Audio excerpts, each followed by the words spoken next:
तो इसमें क्या देख रहे हैं हम आप लोग, आज देख रहे हैं क्या, method of accounting records of branch account. It means branch account बनाने का तरीका क्या क्या होगा।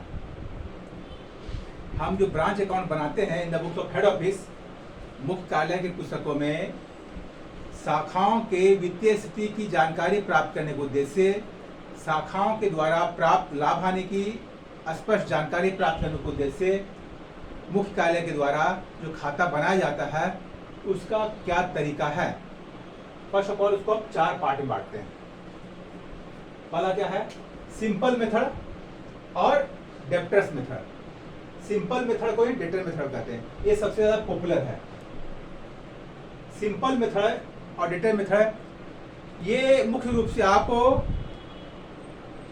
नॉमिनल अकाउंट के मेथड पर बनाते हैं। सिंपल मेथड और डेटर मेथड क्या है, नॉमिनल अकाउंट के मेथड पर आप अकाउंट को बनाते हैं जिससे आप लाभ हानि की स्पष्ट जानकारी प्राप्त कर लेते हैं। दूसरा क्या है, final account method. Final account में क्या है, जैसा कि नाम से क्लियर है, आप पहले भी देख चुके होंगे। फाइनल अकाउंट में क्या है, ट्रेडिंग अकाउंट बनाते हैं, प्रॉफिट एंड लॉस अकाउंट बनाते हैं। यहाँ पर भी आपको ट्रेडिंग अकाउंट भी बनाना पड़ता है, प्रॉफिट एंड लॉस अकाउंट भी बनाना पड़ता है, लेकिन उसके साथ साथ आपको ब्रांच अकाउंट भी बनाना पड़ता है। तो यह जो है आपका फाइनल अकाउंट मेथड, यह जो है यह मुख्य रूप से ये क्या था आपका नॉमिनल अकाउंट, और ये क्या है, पर्सनल अकाउंट पर बेस्ड होता है। यानी फाइनल अकाउंट जो है पर्सनल अकाउंट पर आधारित, पर्सनल अकाउंट के सिद्धांत के आधार पर आप बनाते हैं। ये आप ध्यान रखना, आपको क्या ऑब्जेक्टिव में क्वेश्चन बार बार आता है। फाइनल ये जो ब्रांच अकाउंट है वो कौन सा है, नॉमिनल अकाउंट है, पर्सनल अकाउंट है या रियल अकाउंट है।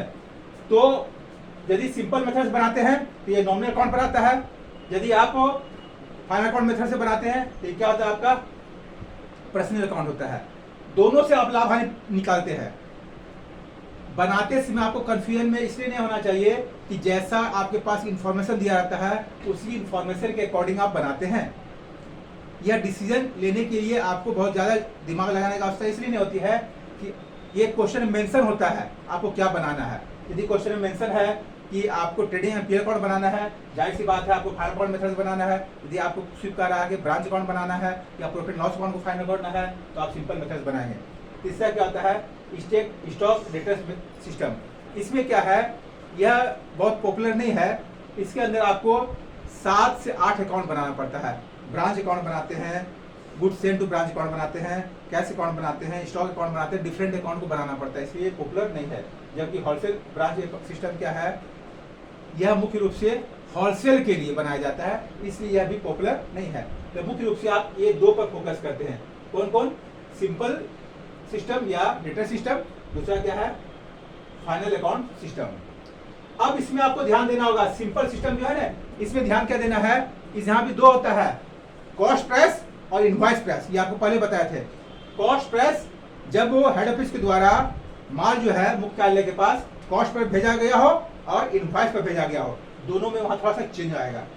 जबकि फाइनल अकाउंट जो है ये हमेशा कॉस्ट पर ही रहेगा। यदि क्वेश्चन में इनवॉइस प्राइस भी दिया गया है उसको भी आप क्या करेंगे, कॉस्ट में कन्वर्ट कर लेते हैं, ध्यान रहेगा। इट मीन्स सिंपल मेथड में आप, डेटर मेथड में आप कॉस्ट में बना सकते हैं, इनवॉइस में बना सकते हैं, क्वेश्चन दोनों में रहेगा, दोनों आप बना सकते हैं। जबकि फाइनल अकाउंट मेथड में हमेशा आप कॉस्ट प्राइस पर ही बनाना है। क्वेश्चन यदि कॉस्ट में दिया है फार बेटर, यदि क्वेश्चन जो है आपका इनवॉइस प्राइस का दिया गया है तो उस पहले सबसे पहले आप क्वेश्चन को सॉल्व करने से पहले उस इनवॉइस प्राइस को कॉस्ट प्राइस में कन्वर्ट कर लेंगे, देन बनाने काम करेंगे। क्लियर, ये सब ध्यान देना है, आसानी से सॉल्व होगा। नेक्स्ट क्लास में हम कैसे बनाते हैं अकाउंट उसके बारे में क्लियर करेंगे।